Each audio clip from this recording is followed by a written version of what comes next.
Oi, pessoal, tudo bem? Boa tarde, boa noite, bom dia, dependendo da hora que vocês estão vendo esse vídeo.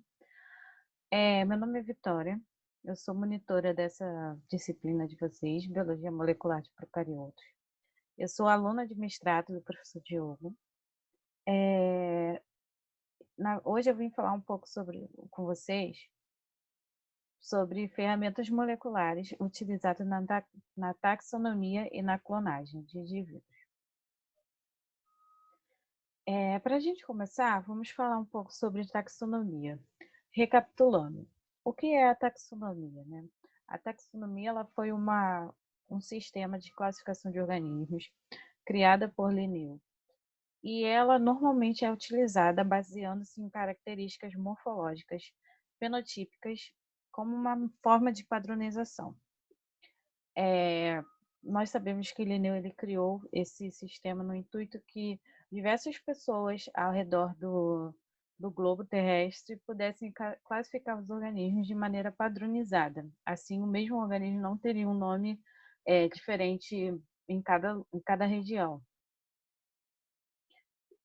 Então, gente, como a taxonomia, na verdade, ela se aplica a seres procariotos? Hoje nós sabemos que existe uma diferença muito grande entre seres eucariotos e procariotos. Então, as maneiras de classificação, elas deveriam ser realizadas de maneiras diferentes. As primeiras classificações, elas eram baseadas, então, em características fenotípicas e funcionais.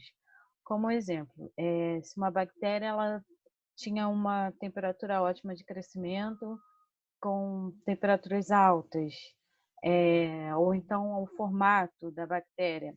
Mas nós sabemos hoje que esse tipo de classificação para seres procariotos é muito complicado e muito controverso.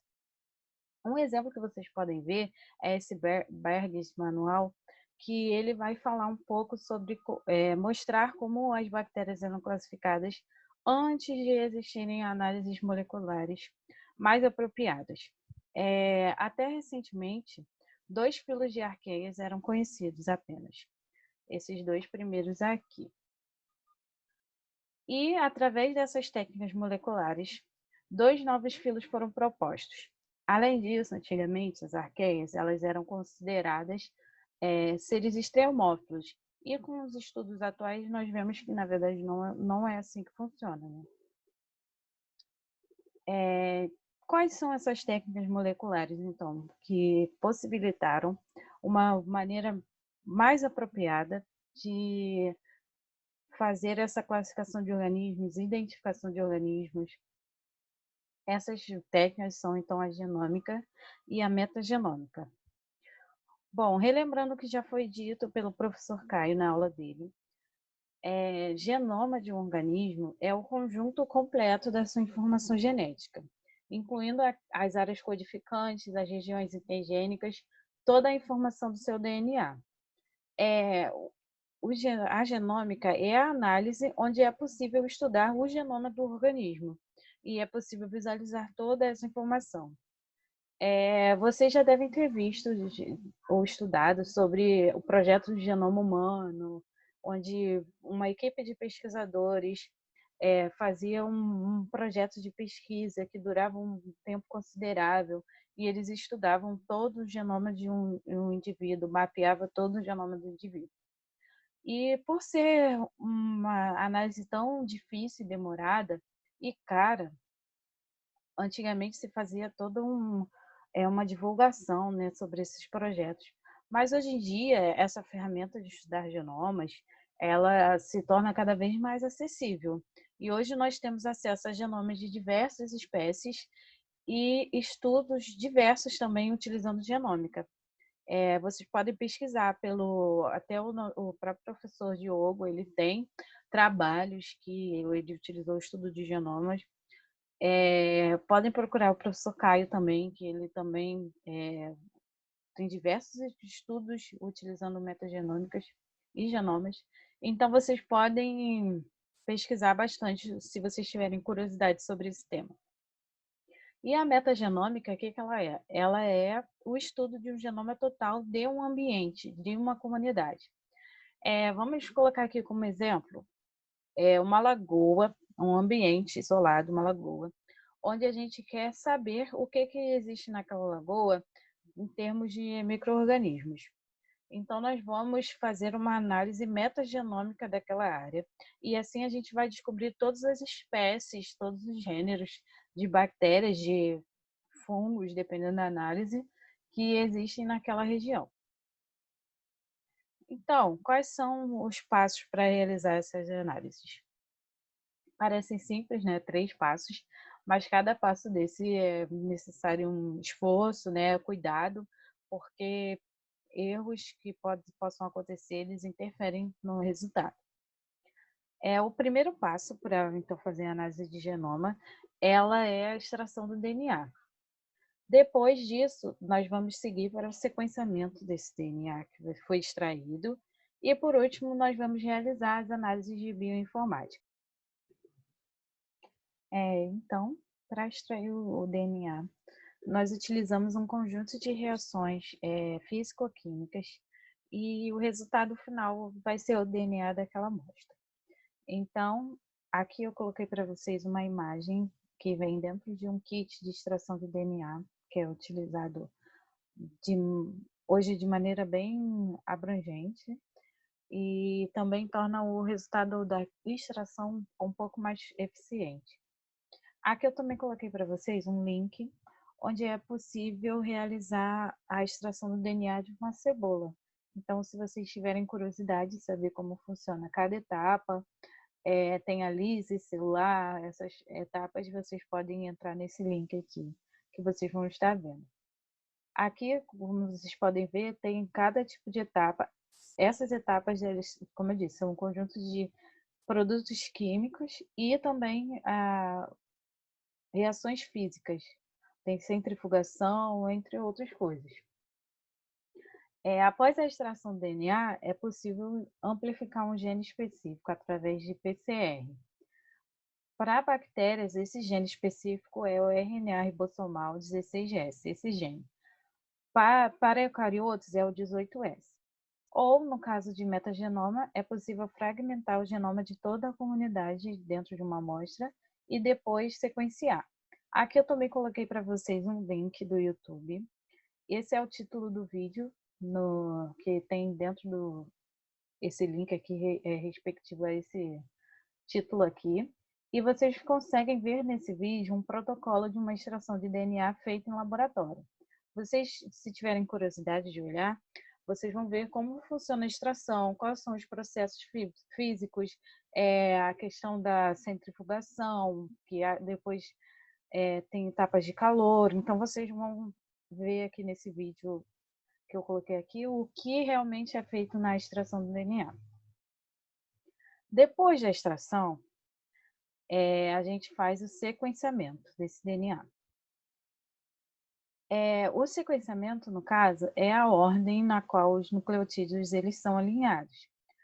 Então, vamos pensar naquela produto da extração. Vai vir uma coisa sem pé nem cabeça, né? Só o DNA ali, sem estar na ordem específica, a sequência específica. Então, é aí que ocorre o sequenciamento. Nós vamos pegar esse DNA, vamos sequenciar ele, colocar ele na ordem certa dos nucleotídeos alinhados e fazer dessa ordem um arquivo que ele vai poder ser analisado através das análises de bioinformática. Entre os anos de 2001 a 2011, houve uma redução muito significativa no valor de um sequenciamento. E essa redução foi de cerca de 10 mil vezes menor, essa redução do valor. Então, essa análise de sequenciamento, hoje em dia, ela é muito mais acessível do que era antigamente, quando existia, né, esse processo de mapeamento do genoma humano ou de outros organismos.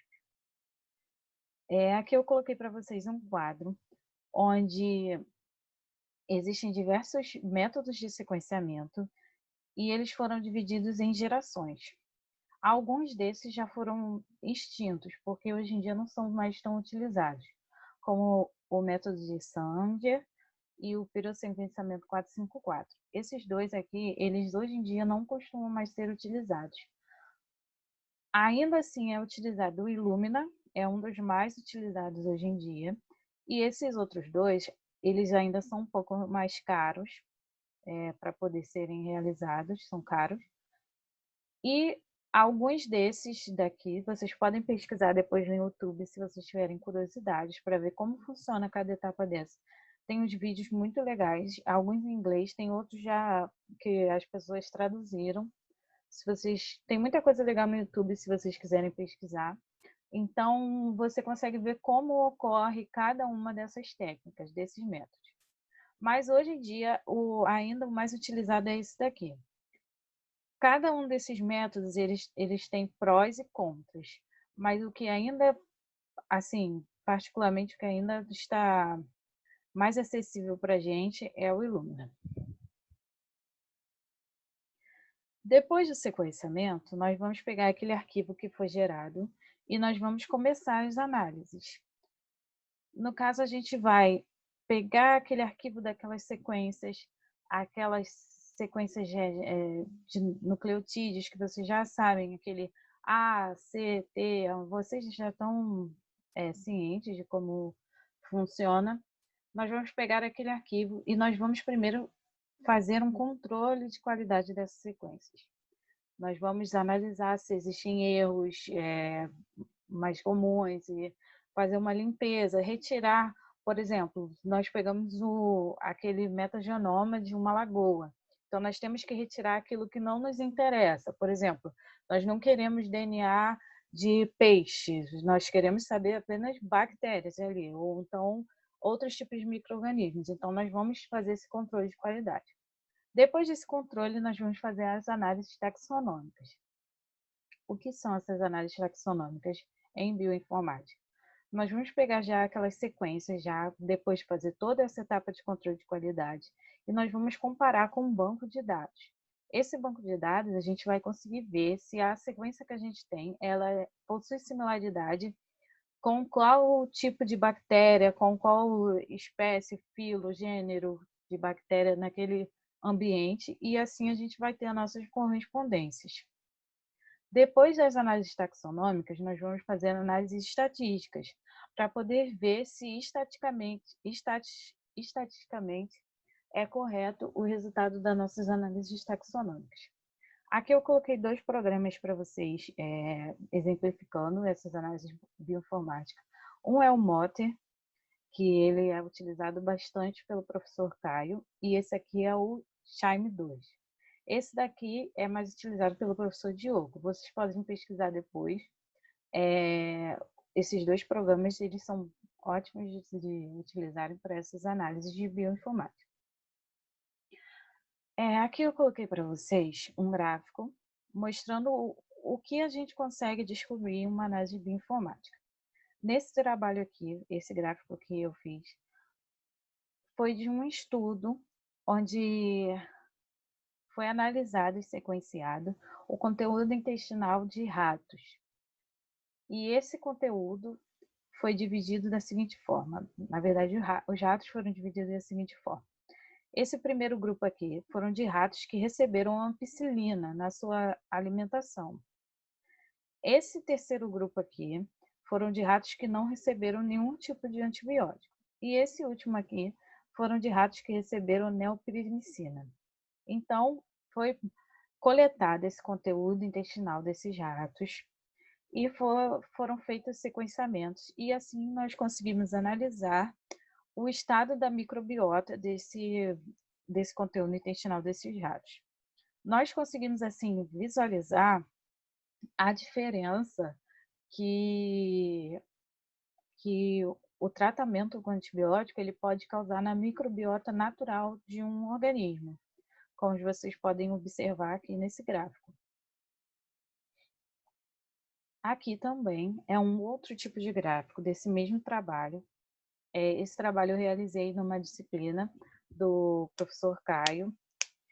E aqui vocês conseguem visualizar a diferença que a microbiota possui derivada de diferentes tratamentos. Aqui, novamente, a ampicilina, o C significa sem tratamento de antibiótico e o N é a neoprimicina. Aqui vocês conseguem visualizar o quão afastados eles estão, mostrando que assim há diferença na microbiota dependendo do tratamento com o antibiótico. Aqui eu coloquei mais informações para vocês desses projetos que estão vigentes agora, hoje em dia, que vocês podem pesquisar, que eles tratam de análises de microbiomas, de genomas, para estudar mesmo, obter um conhecimento específico sobre aquele tema e assim poder elaborar técnicas, elaborar estudos cada vez mais aprimorados. Se vocês tiverem interesse nesse tema, vocês podem pesquisar sobre esses projetos para entender melhor como funciona. Também queria indicar para vocês, se vocês gostam dessa temática, um livro que se chama A Vida Secreta dos Micróbios, do Rob Knight. Eu tenho o livro aqui, mas acho que para vocês vai aparecer ao contrário, né, as letras, mas vocês podem pesquisar depois.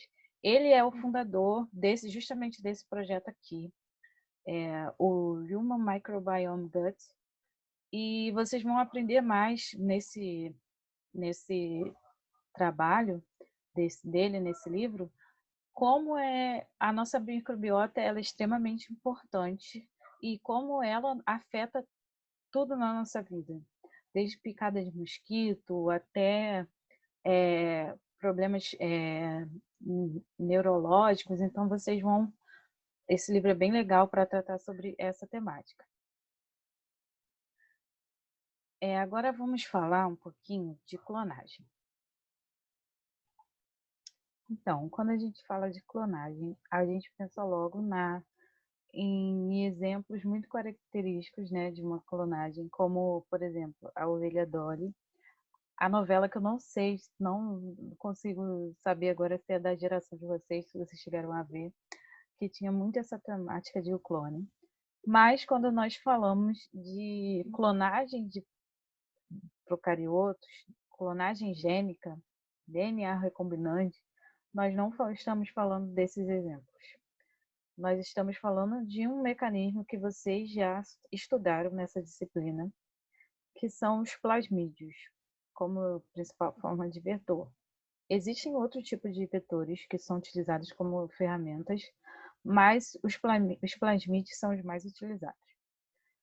Então, como funciona isso? Essa clonagem gênica ela é a técnica que nos permite clonar um fragmento específico de DNA. Então, a bactéria ela vai funcionar mais ou menos como uma fábrica, ela vai ser uma mini fábrica, que esse DNA introduzido nesse plasmídio dessa bactéria, ele vai ser multiplicado, multiplicado, multiplicado. E como isso é feito? Os passos para realizar essa técnica de clonagem, eles consistem em isolar o DNA-alvo, onde nós vamos pegar um gene de um organismo específico que nós queremos multiplicar.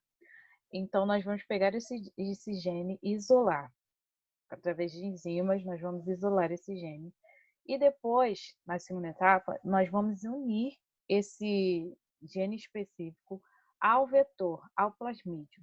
Aqui vocês conseguem ver que seria essa faixa verde aqui, seria o gene que nós estamos querendo introduzir no plasmídio. Aqui também foi introduzido um gene de resistência a antibiótico. Por quê? Por causa justamente da segunda etapa.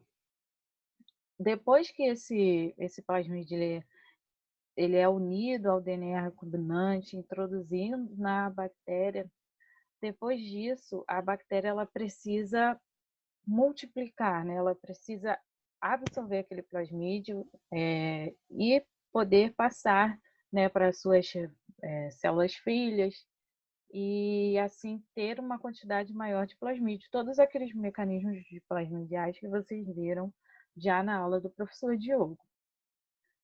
E esse gene de resistência a antibiótico, ele vai nos ajudar na seleção dos clones recombinantes. Por quê? Como nós vamos saber quais bactérias aderiram ao plasmídio ou não? Nós criamos, então, uma placa de PET com meio de cultura que tem esse antibiótico que a bactéria, que esse gene de resistência foi introduzido. Um exemplo, vamos dizer que nós colocamos aqui a ampicilina nesse gene. Então, na nossa placa de Petri, nosso meio de cultura, em que nós vamos cultivar essas bactérias, ele precisa ter a ampicilina, para que assim só sobreviva naquele meio as bactérias que possuem esse gene de resistência a antibióticos. Depois disso, depois que a gente seleciona os clones, a gente tem então a nossa expressão gênica, que é justamente o cultivo dessas bactérias e assim a multiplicação desse gene que nós introduzimos dentro do plasmídio. Aqui eu coloquei mais resumido para vocês que o corte desse DNA, tanto do outro organismo quanto o corte dentro do plasmídio da bactéria para ser introduzido, ele pode ser feito com uma enzima de restrição ou a aplicação desse gene através de PCR. Mas o mais utilizado é através de enzimas. Existe até uma enzima que vocês, se depois quiserem pesquisar, que ela é utilizada para bactérias E. coli, o nome da enzima é EcoR1, que ele realiza justamente o corte dessa região do plasmídio, onde vai ser introduzido o DNA de outro, o fragmento alvo de outro organismo dentro do plasmídio. Então, o corte é realizado na região complementar do DNA. Depois que essas extremidades do DNA do outro organismo se ligam às extremidades do plasmídio através da DNA ligase, então nós vamos ter esse plasmídio já com esse gene introduzido, e então vamos introduzir esse plasmídio dentro da bactéria. Esses plasmídios, eles são vendidos através de empresas de biotecnologia já preparados, já com gene de resistência a antibiótico, e só para a gente introduzir o DNA e assim introduzir dentro da bactéria, né, para ela poder adquirir aquele plasmídio.